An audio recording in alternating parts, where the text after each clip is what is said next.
As society ages, the need for elderly oral care is growing.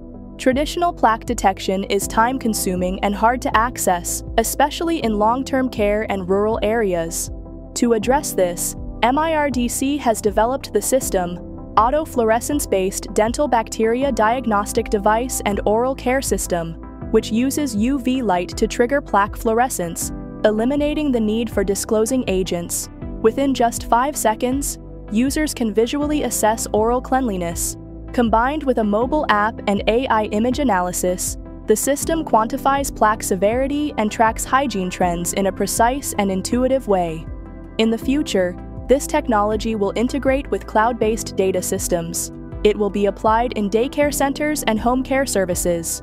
With SAMD certification in progress, it is positioned to support clinical adoption and help elderly individuals, caregivers, and families take better control of oral health as the foundation of overall well-being.